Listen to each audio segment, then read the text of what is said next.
Thank you so much.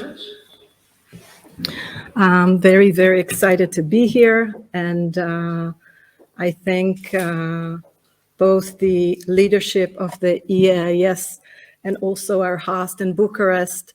Very excited to be here in this distinguished role. I would like to thank all of those who were involved in preparing this magnificent conference, and good luck to all of you. And I would also like to thank those of you who join us today from various locations around the globe, and those who will see it later on. So I'll begin, and the topic today is who protects whom, the case of Israeli women in combat. So I'll start. When I asked Lauren, a combatant who had concluded her military service 6 years ago, what is your first association that comes to your thought when you think about your military service? She immediately answered with no hesitation, and I read, satisfaction, pride. I'm so proud I did all this. I'm a combatant. I can do everything. I can handle everything. It shaped my life. I'm strong. Even now, years later, I can handle problems instantly and do 10 things at a time. Now, later in her interview, she described in detail her service, her role as a combatant, and the ways in which she protected the state, also protected national security. She also admitted that, like some of her male peers, she suffered from PTSD and various other physical and mental difficulties that are consequences of her service. Still, she thought, even though there were severe and hurtful consequences, she thought that she was the strongest, fiercest, and most appropriate person for her role as a strong feminist woman. In her words, we can all trace a strong sense of agency. A few months after the conversation with Lauren, when asked how come fewer women have been promoted to top military brass since he was appointed, the IDF Chief of Staff, Aviv Kochavi, answered that he's choosing his top command in order to win the next war. Most precisely, according to one of Israel's military reporter, Yaniv Kobovich, in a closed forum, Lieutenant General Kochavi said in response to the lack of women in recent rounds of promotion, he said, and I quote, "I need the best and the most committed candidates in order to win future wars." Now, one could assume that his answer implied that women are not able or not committed enough for winning the next war, or even worse. One might conclude that the presence of more women in high-ranking roles in the military might jeopardize national security or something else. Now, blocking women's promotion and expressing doubts about their commitment and abilities is clearly not unique to the Israeli case, nor to Kochavi. There is an intense struggle between those who object women's integration in the military and those who strive to place more women in combat roles, especially in upper ranks and so on. But it's really, really important, and it's central in Israeli public debates because the military is very, very central in Israel. Now, the contrast between Lauren's perspectives and Kochavi's led us think about women's presence in security organizations and in leadership roles. It also makes us think about the fear from women succeeding in defending the country, and it leads to many more associations and thought about security studies, military and national security in Israel, in Europe, and around the world. Now, let us move further. The 1990s saw women beginning to fill a wider range of roles in the military, with bans on women serving in combat roles being gradually relaxed in many countries, a process that is still ongoing. As a result, women are able to fly combat aircraft, serve in artillery units, staff missile emplacements, serve submarines, serves as combat medics, and fill other various roles with potential combat exposure. Yet today, About 3 decades after the start of these changes, most research on women involved in military life still concern itself to a large extent with the wife of enlisted men, widows, or women that were sexually assaulted in the military. Now, this is, of course, important, but the amount of research about women combatants is growing, but still very limited. It is thus obvious that women combatants who fulfill assignments in conflict zone or participate in various armed struggles deserve closer attention in the research arena. Now, within the larger debate on military conscription, the dominant gender images have been relatively fixed for centuries. Men are the militaries marching into battle, whereas women are the pacifists or the victims. Moreover, when women are already involved in the battlefield, their contribution is typically underestimated and underdocumented. Not only the limited amount of studies was triggering me to explore this topic, a heated debate exists among scholars, including feminist scholars, regarding the meaning of women participation in the military. In fact, women's struggle for equal participation is often criticized. Many scholars hold the view that the struggle for equality in the military has destructive side effects, not less, including the possibilities of reinforcing militarism, encouraging militarization of women's life, and even bringing about legitimation of the use of force. Some people claim that women should be, first of all, fighting for peace and for justice, and only later take care of equality in the military, if at all. And then yet again, decide for women what they should or shouldn't do. Additionally, some observers even claim that the integration of women into the military, and particularly into combat roles, has a feminizing and weakening effect on military units. In Israel, some religious groups oppose to incorporation of women to combat units as well, adding more reservations to the discussion. On the other hand, others think that women should be integrated into the military in order to gain equality and equal status, as in other spheres in life, since military service is one of the most distinctive symbols of full citizenship, particularly in society of conscription. And military is indeed very central in Israel. And as you can see, this dilemma appears in McKinnon's notable book about the quarrel between the feminists and the soldiers, and who is the true feminist and who's doing the most important work. Now, irrespective to the academic and the ideological debate, since women are indeed currently serving in a variety of combat roles around the globe and in Israel, my position is that is much to be learned from this phenomena about the gendered element of the military service and power relations, as well as about alternative interpretation of basic assumptions about security, about protection, and about war. Now, in this context, the experience of Israeli women combatants is very, very important, and it drew my attention and sparked my curiosity. One might then ask, what is the meaning of referring to soldiers and veterans, both as citizens and as state actors that are engaged in violence? What is women's part in enhancing national security and protecting the state? How do women combatants experience combat trauma? What is the meaning of women's service as combat soldiers for the larger polity and society? Now, I address these questions by exploring the stories and narratives of more than 100 women who served in combat roles and combat support roles in the IDF. And in this talk, I will present a short glimpse of the findings in a co-authored book with Shir Daphna-Tekoah, published in Oxford University Press in 2020, as well as findings from recent studies and articles I wrote separately. To emphasize the empirical context of this topic, I would like to share with you the clearest example of the binary conceptions about security and gender in the military. Several months after one of Israel's military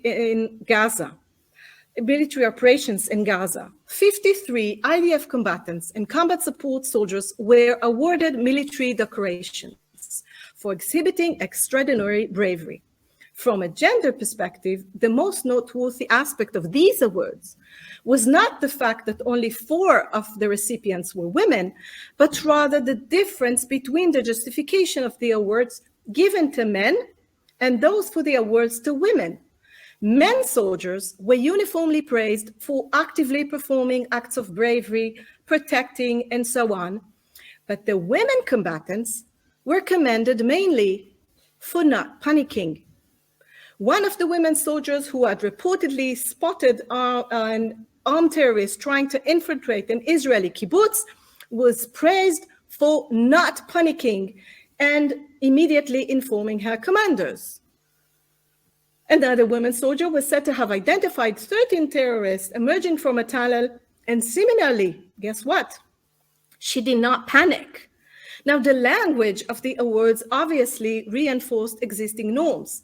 Praiseworthy men combat soldiers are those who show their strong and active nature through acts of bravery, while commendable women, they are those who overcome their weak and hysterical nature by not panicking.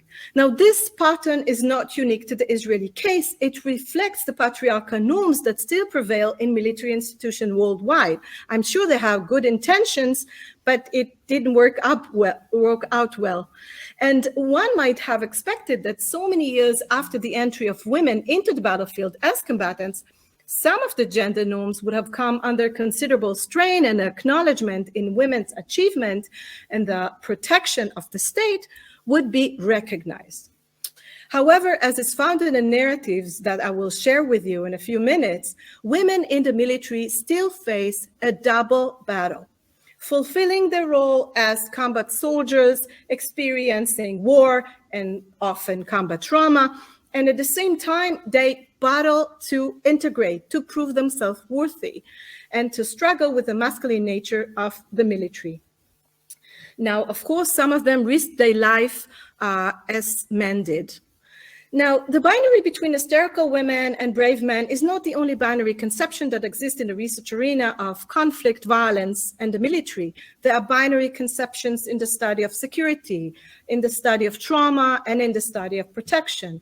It was these binary conceptions that led me to embark the current research while presenting the combatants as narrators that are telling their own story about their military service. Now, if I would like to move to the empirical context, I'll examine it I'll talk about it really shortly. This is provided by Israeli society. And as you know, the Israeli society is a society that perceives war and preparation for war as unavoidable processes. Military service for Israeli women became mandatory soon after the creation of the state, and women comprise 1/3 of the military personnel. Exemptions are given to ultra-Orthodox women and to Arab women.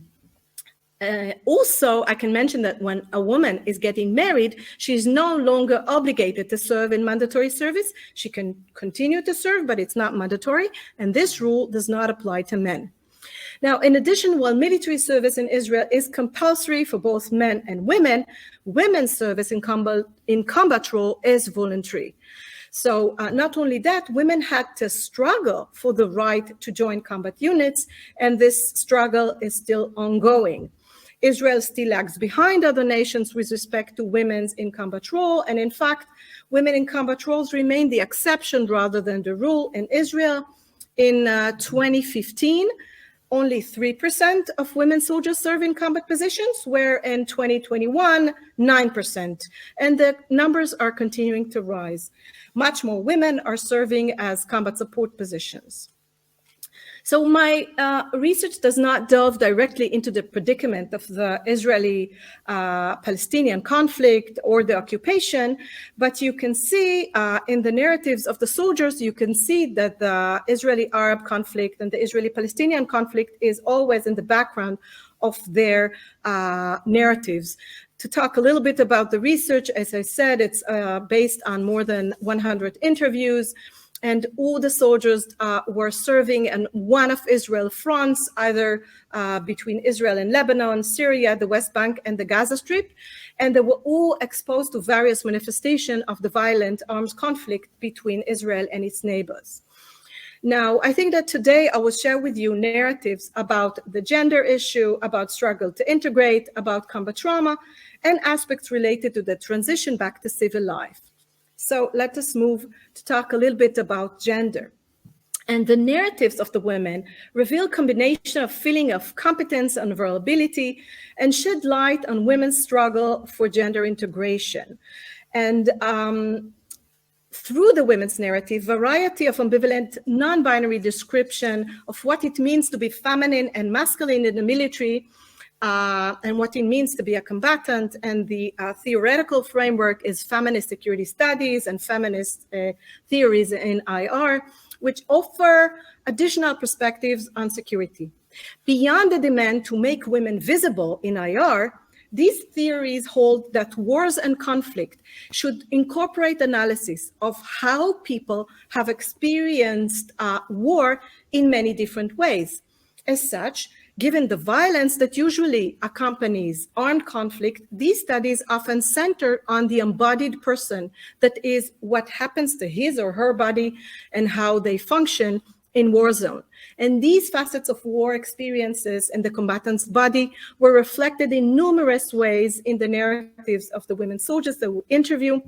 And I will share with you some of the elements. And I feel the need to warn you that some of the narratives are quite difficult to read and to hear. So I apologize in advance, but these narratives involve death, injury, and violence. So let us hear Adina, a combat medic, who shared with us experience of evacuating body in the front line. In these situations, you disconnect yourself. Now, when I look back, I can see myself doing all these things as if I were outside my body. My role as a combat paramedic during my military service involved very technical tasks. I had to lift the body, prop it up, and hold it until we reached the border. There is no one else who can do this. You need to get the corpse out now. Otherwise, imagine what would happen if the soldiers saw their friends burned. It's horrible. The goal was to get the bodies out as fast as we could, no matter with which car, no matter how. I did it for the soldiers. They shouldn't see their friends dead. We transfer the bodies like a sack, move the body, and move on. In addition to her emphasis on the doing and her need to disconnect in order to function under severe stress and to cope with danger and trauma, Adina's war narrative is protection. Let's hear Sigal, an officer, continues. We had alerts in the base about terrorist invasion. My soldiers were a couple of meters away and kept calling me on the radio, screaming and yelling, and they were on duty. But they were not combat soldiers. The soldiers called me completely hysterical, telling me that they were hiding under the table. It was completely surreal. So there was sirens all around, and I had no idea where the terrorists going to come out from. My room was next to the floor that connects the passage to the Gaza Strip. I said, Shema Israel, opened the door with my weapon and ran like there's no tomorrow from my room to the soldiers' room to protect them. Now, it is interesting to see how the combat soldiers position themselves as opposed to other soldiers, eager to protect both combat soldiers and non-combat soldiers. And in the interview, we can note frequent references to protective elements in these women's description about what they did in the military. Now, protection is a central theme in security studies. Identities of men as protectors and women as protected afforded women and men differing access to power and decision-making in the state. And constructed historically, the state's primary duty is the protection of the population from foreign threats, a task carried out mostly by men through the rules of designated military service. And women have thus become second-class citizens. Nonetheless, they're expected to be loyal, obedient, and also grateful for their protectors. And they're also expected to take on the role of the carers. The narratives of the women soldiers interviewed in this talk is they actually clearly indicated that while they do indeed express care, and they themselves saw themselves as protectors, they saw their action as protection. And the women soldiers themselves broke the care-protector binary. the act of protection was very, very dominant in their narratives. And it was dominant both among the combat soldiers and the combat support soldiers. We can also see here an example of Michal, who is sitting in the war room. She's a combat support soldier, but she's protecting the soldiers inside the battlefield. She told them to step back because she see the terrorists coming. And even though the combat support soldiers were not located in the battlefield, they do indeed participate in war and promoting security for the country, for brothers in arms. And also many soldiers told us that they saw combatants, they heard combatants telling them, please take good care of us, good care of us, protect us before crossing the border into the operational activity. So if I want to continue with the topic of the body and the female combatants, I think they struggled with the issue of what it means to be feminine in the military. And I'll be very brief about that we're really arguing about what it means to be feminine and how can I be a woman and what does it mean. And you can see Tal, and also we can see what Noah is saying, that how can I be feminine here?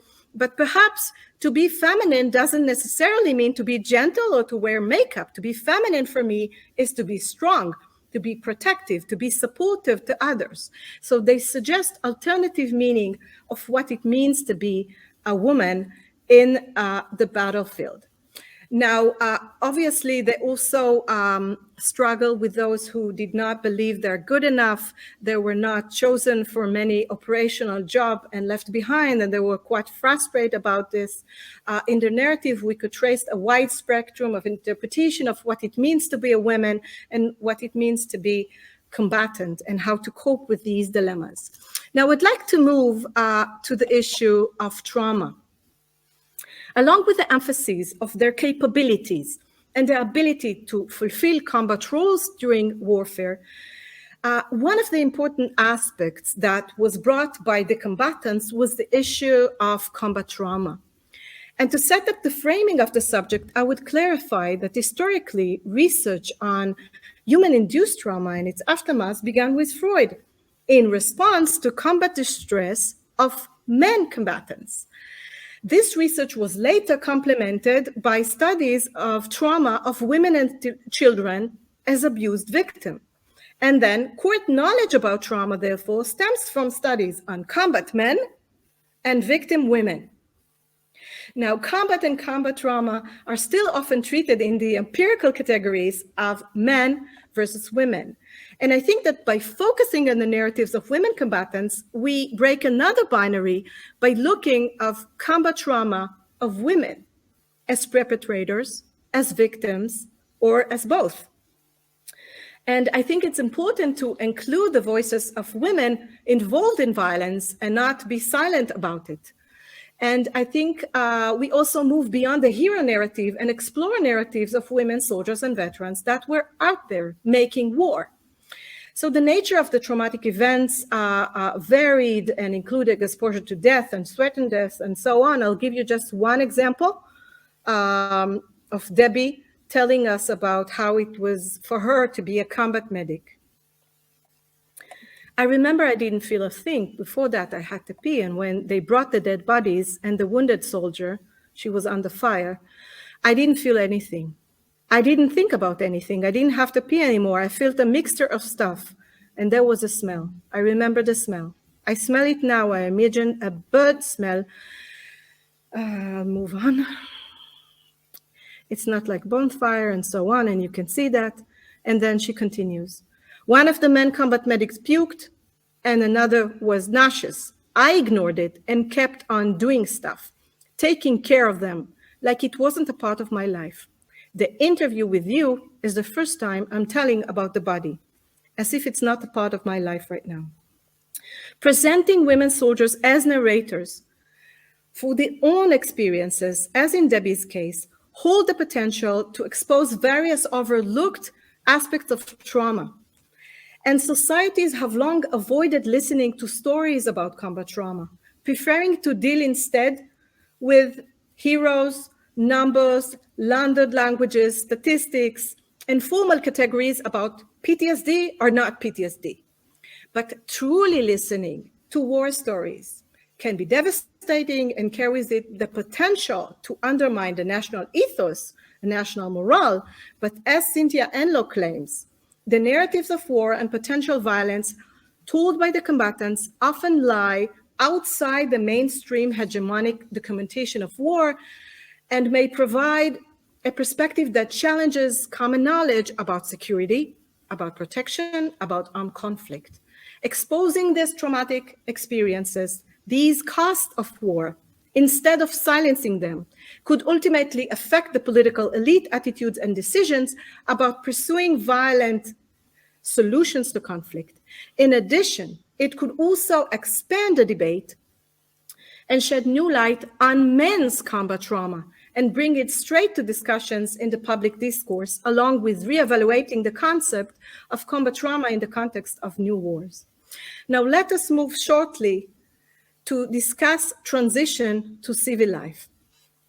War and military service are acknowledged as enabling the young male to become a man. What then is war for combat women?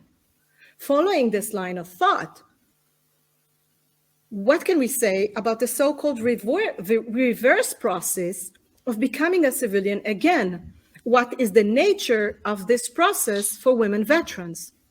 Now, the narratives of the combat women about their discharge from military and subsequent transition to civilian life varied from interviewee to interviewee.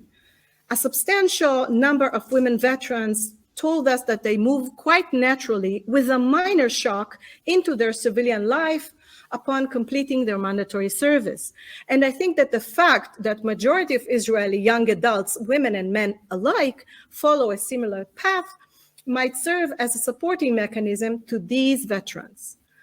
As the women combat soldiers we interviewed repeatedly emphasized, when they re-enter the civilian life, even only for a weekend break from their military service, they struggled yet with patriarchal norms, even though they carried with them their war experiences and they were well aware of their capabilities. Adina, an ex-combatant, recounted the following exchange with her father after she told him about her involvement in operational activity deep, very deep in enemy territory. My dad told me, they're sitting in a Friday dinner.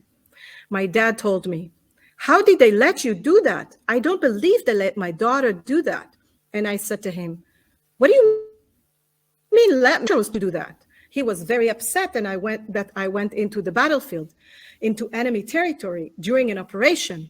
I told him, what about my brother and cousins? They also did that. My father replied, no, it's not the same. It's not the same. So Adina was certain that she is the best candidate to do this dangerous job. And she requests special approval to go to this specific duty. But her father disregarded her abilities. And many combatants share that others were surprised and even skeptical about their involvement in combat. We gain a different perspective from Susanna and her reflection. She said, I am a combatant.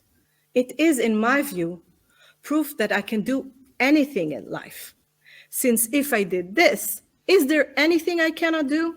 Until today, I'm very proud of this. I wouldn't change it for the world.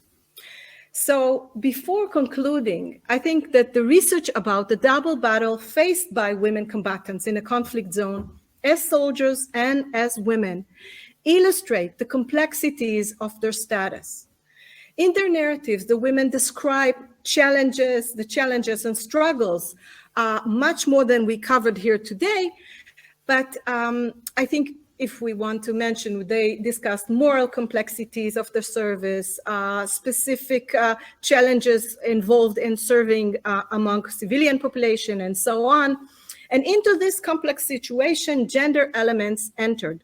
The women in combat roles reported having to face gender stereotypes and some resistance from the male counterparts during the service. Integrating women into the military does indeed promote gender equality, but at the same time, it involves the militarization of women's life and situates them at the front line of making war and also causing violence. And we recently celebrated 20 years of Resolution 1325 of the UN Security Council, which recognizes women's right to participate as decision makers at all levels in conflict prevention, conflict resolution, peace building processes, and also recently in peacekeeping operations. Now, the call for women's integration into military, in combat and combat support roles further support their somewhat controversial right to be involved in waging war. Now, a multidisciplinary approach allows to call into question widely accepted definitions within the discipline regarding who is a victim and who is a survivor, who should be termed as a combatant, and whose security is being guaranteed. And since military life is interwoven in civilian life in so many ways, there's very often a lack of separation between the two. And I think that state actors, whether men or women, should not be regarded as a unified collective identified with the state, and definitely should be seen as a group of individuals with unique position wedged between society and the military. The entry of women into combat roles challenges both the masculine hegemony of the military and the narratives of war in multiple ways. Before concluding, I will just show you one last narrative of Shibolet, and she was explaining the challenges and struggle she experienced in her service. You know that the guys are looking at you, looking to see if I fail, to see if I step back. It took some time until they felt they could count on me. If a man fails, well, no one would say men are not suitable to be combatants. But if a woman fails, it is not her individual failure. It is more general, yes, when women are failing, okay? So it seems that there is a need for more scholarship and to explore more. And it's really, really interesting to see how she said that she cannot fail, since her failure, if she fails, would not be only hers, but failure of women in general. Now, I will sum up with Kochavi again. And in April 2021, during Israel's Memorial Day, IDF Chief of Staff Lieutenant General Aviv Kochavi gave a speech entitled "Three Mothers," in which he described courageous women that sacrifice their sons. One should wonder, why was the chosen topic mothers who sacrifice their sons? Thousands of women were already serving in combat roles in the military. Several women have lost their lives in Israel wars and military operations, but the narrative that was chosen was the narrative of the mothers sacrificing their boys. The gender roles division was once again pushed backwards, as happens again and again.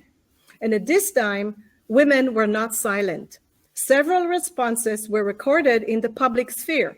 And here you can see an anonymous letter that was published the next day in Haaretz. For the Chief of Staff, my commander, it seems that there are no female combatants, no pilots, no captains, no artillery combatants, no combat support technicians, no military police combatants, no infantry, no commanders. The women in Kochavi's lives are mothers. And then she continued, I'll skip the middle part. I respect those who chose to be moms. I respect the moms who lost their loved ones. But I'm here to remind you that in 2021, women are not only moms, they are moms if they chose to be. If your vision for the IDF is to put us back to being the crime figures, the tragic, the taken for granted, then forget it, especially on Memorial Day. And then she was saying something more brutal, but I tried to translate it in an elegant manner. So I think So I think that this open letter emphasized the dilemma surrounding the gender narratives of the state, and I think that women's experience in military exemplify the complexity of perspectives that inform the diverse securities and insecurities of women. And I look forward to continue this discussion soon. Thank you. Thank you very much, Ayelet Harel-Shalev. It was a very interesting presentation. At least from my personal viewpoint, it is seldom that I can follow from A to Z a paper in a conference, but believe me, I listened it completely. So thank you very much. We are looking now for questions.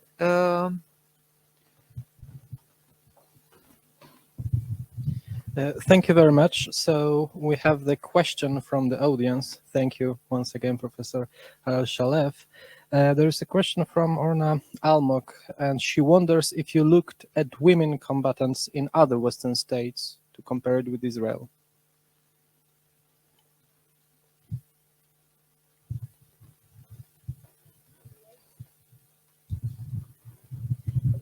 If you don't mind, I have also a question, which I would be happy to ask without typing, but also we would like to encourage everyone who is online to write the questions on the chat. It's full.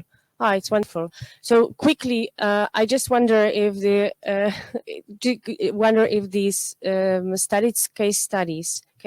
your case study, can reflect any trends which are universal in terms of changing roles of women in contemporary societies.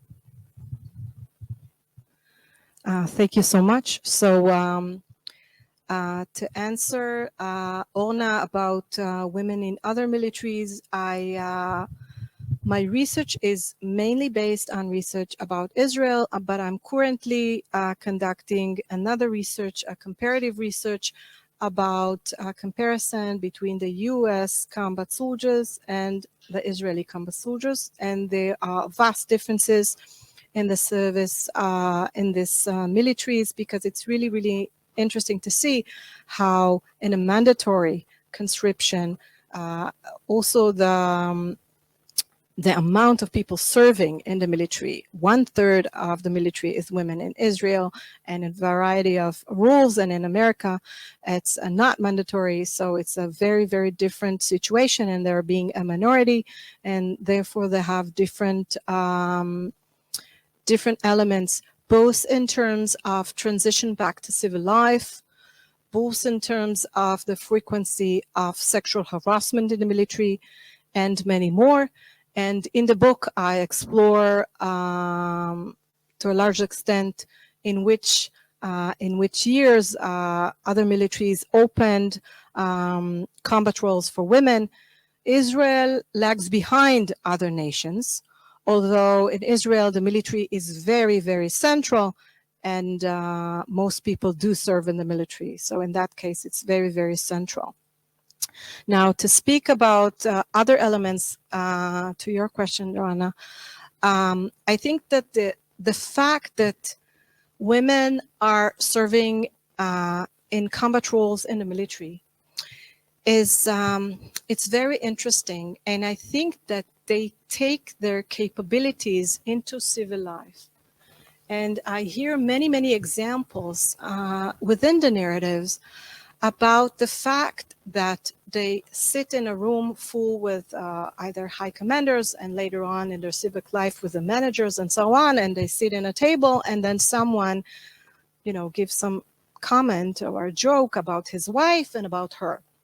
So one of our ex-combatants, she just immediately replied, "Is there anyone else in this room that want to say something stupid? Then go ahead and say it, and let us move to the discussion." So I think that they got some sort of agency, and they take it with them to civil life about what they can do and what their capabilities are. So I think for the entire social polity and the social sphere, they are empowered. And I also can see, even within the Israeli political system, you see that women that were high ranking in the military are also being promoted inside the civic life. All the parties are calling them when they, take off their uniform. Oh, do you want to join my party? Do you want to join my car? It's not only men at this very moment. But imagine what would happen if they were actually combat soldiers, because these politicians were in non-combat roles. So it seems like a very prestigious role, and it's translated to benefits in civilian life. Okay. Another question. The last part of Shibboleth is exactly what Haganah's female members said to me many years ago. Nothing has changed?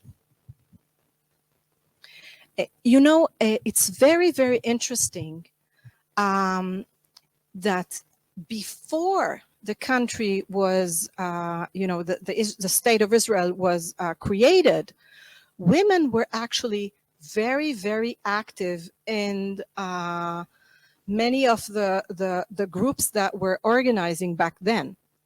But when the state was created, it was, on the one hand, women were included in the service and the military, but yet again, they were removed from combat roles to being nurses, radio operators, and even the pilots that were already there were pilots, they were, it was difficult. They said, you shouldn't serve anymore because it's really, really difficult. You go to enemy lines and so on. And before the state was created, it wasn't dangerous, and now it is. So it was like this actual struggle about these elements. Clearly, it is also an issue about the religious soldiers that are usually tend to be separated from women within their groups, are not allowed to be in the same room and to get instructions from women and so on. They're very, very strict about religious rules. And now there's also an element of conflict here, because you need to choose, what do you want more? Do you want the Orthodox men to serve, or do you want the women to gain equality? So there's also another conflict in Israeli society and in the military. If we can have another question. There is a minority of the Israeli Arabs who serve in the Israeli army. Do you know any cases of the Arab women who serve in the army, in the IDF, and what is their situation there? I think that there might be just a handful of women serving and with specific authorization, perhaps in intelligence unit. And I personally didn't interview them, so I can't say any personal details about them. But most Arab women are not serving in the military. Okay, thank you. And another one from Marcela Zoufala. She thanks for the very impressive presentation and asks about the reactions on your findings in Israeli public discourse or in academia. It's very interesting. First of all, as a feminist doing a research about women that are involved in violence and also causing violence and hurting the other side, whatever that would be, it's very, very controversial. So there are often some reluctancy from feminist scholars about engaging with the military, that this discussion promotes militarism, particularly when traveling abroad and discussing in feminist forums. When I say that I study activist women, I sense acceptance, and everybody is very interested to see what I have to say. But when I also say that I study combat women, then I can see, reluctancy from engaging in discussion, and it's tricky. In the Israeli public, it's ongoing. I mean, the discussion is just, the book was just out in Hebrew, really a few months ago, so it's just begun.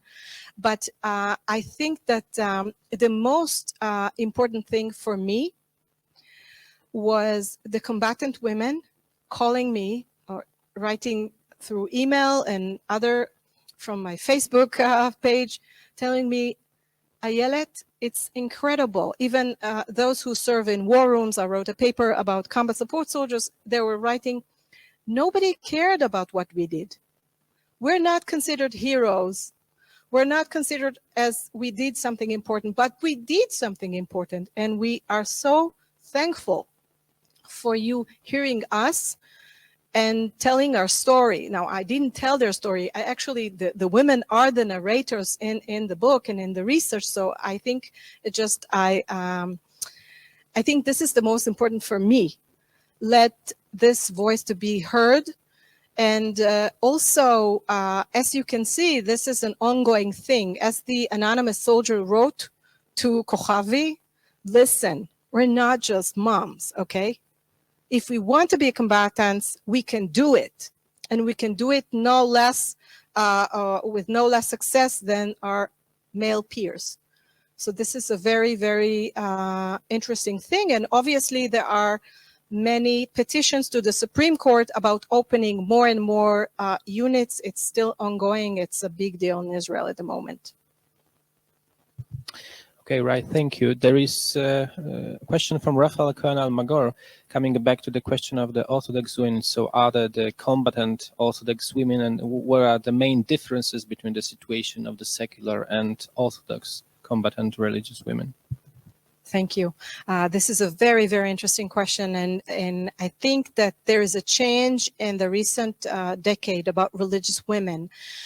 Mostly women that declare that they are religious, they can be, it's not mandatory for them to serve. And in the recent decades, a substantial amount of religious young women demand to serve and to go to their rabbinic leadership, and they actually ask to serve, not just to serve, but to serve as combatants. And you see it more and more becoming much more frequent recently, and we have many religious women involved both in combat and non-combat roles in the military today.